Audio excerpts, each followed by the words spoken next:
The storm had been raging for 3 days across the cobalt seas of Norelia Prime, and my small research vessel wasn't built for that kind of punishment. I had been studying migratory sky whales, massive creatures that swam just beneath the thin upper atmosphere, when the storm rolled in without warning. Lightning forked across the violet sky, illuminating waves that rose like black towers. My ship groaned with every swell, the engine coughing and sputtering until finally it died altogether. I anchored in a hidden cove along the cliffs and waited out the storm, wondering if I'd ever see Earth again.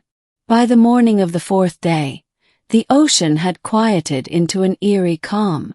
Mist rolled across the water, and the wreckage of ships, alien designs mostly, washed ashore like broken toys. Norelia was known as a graveyard world, a place where storms claimed freighters, scout vessels, even entire warships. Most of them sank to the abyss, but sometimes survivors made it ashore. That was when I saw her. At first, I thought it was part of a broken hull, a massive curved shape tangled in seaweed. But then it moved. A colossal hand, pale blue with luminous markings, shifted weakly against the sand. My breath caught as I realized what it was. Woman. A giant woman, easily 4 times my height, lying half buried in the wreckage of a shattered alien ship.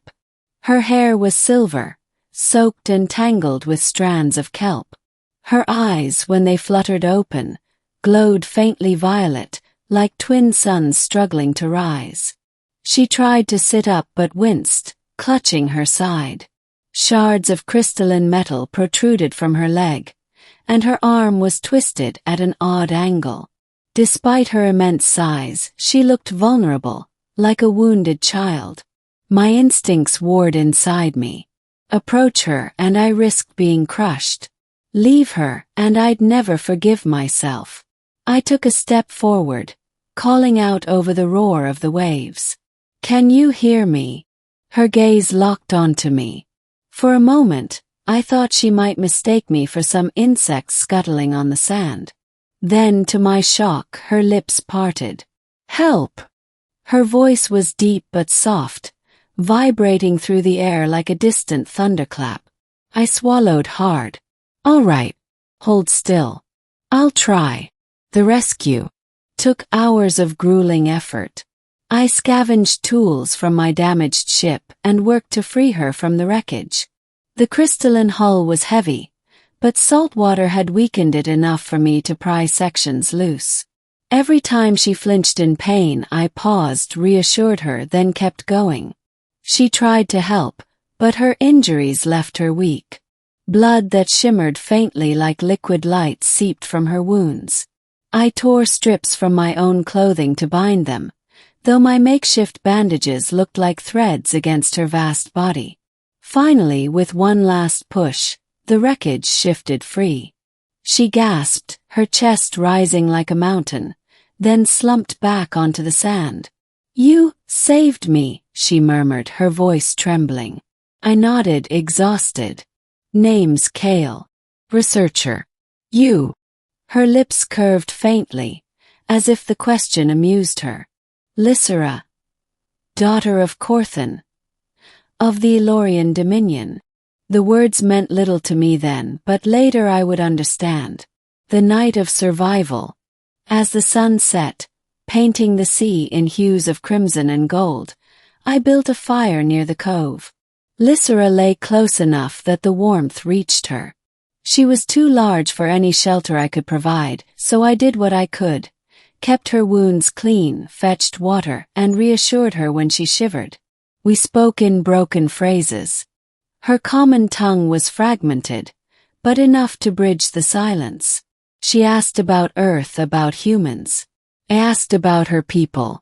She told me they were wanderers of the stars, descendants of titans who once shaped constellations. At one point she studied me closely and whispered, "So small, yet brave." I laughed nervously. "And you're enormous, but gentle." A faint smile touched her lips, and for a moment, The vastness between us didn't matter. The father's arrival. By morning, I awoke to a sound that shook the cliffs. The air trembled as a shadow eclipsed the rising sun. I staggered to my feet and stared upward. A ship descended, larger than any I'd ever seen. Not just a ship. A fortress of steel and light, bristling with weapons that glowed like captured stars. It hovered above the shore, sending waves crashing outward. From its underside a platform descended. Upon it stood a figure as massive as Lysera, armored in radiant plates that shimmered gold and indigo. His presence was overwhelming. His eyes like storm clouds filled with lightning. "Father!" Lysera whispered, her voice weak but relieved. The giant's gaze shifted to me. For a long, tense moment, I thought he might crush me underfoot for daring to stand beside his daughter. Instead he spoke, his voice booming across the cove. "Ooh. Human." I swallowed hard. "Yes, sir. My daughter lives because of you. That is no small thing." He stepped closer, the sand trembling with each stride. Then, to my utter shock, he lowered himself to one knee so that his face loomed just above mine. "Corthan, High Warlord of Eloria, ask of me any reward within my power. Riches, knowledge, passage to any world. It shall be yours. Choice, froze, riches beyond measure, knowledge of the stars. Elorian technology could buy me a life of comfort 1,000 times over." But as I looked at Lysera, still weak but smiling faintly at her father's side, something inside me shifted. "I don't want wealth," I said quietly. "Or power. I just want her safe." Corthan studied me, his eyes narrowing. Then he let out a thunderous laugh that echoed across the cliffs. "Humans. Always surprising." He rose to his full towering height and extended a hand, vast enough to crush me like a doll. Instead he opened his palm. Resting there was a crystal shard, glowing with inner fire. "This is a Starheart fragment. With it you may power ships, heal wounds, or open gates between worlds. Few in the galaxy possess such a gift. Take it, rescuer of my daughter." My hand shook as I accepted it. The shard pulsed like a heartbeat, warm and alive. Departure. The Elorian crew descended to lift Lysera gently aboard the colossal ship.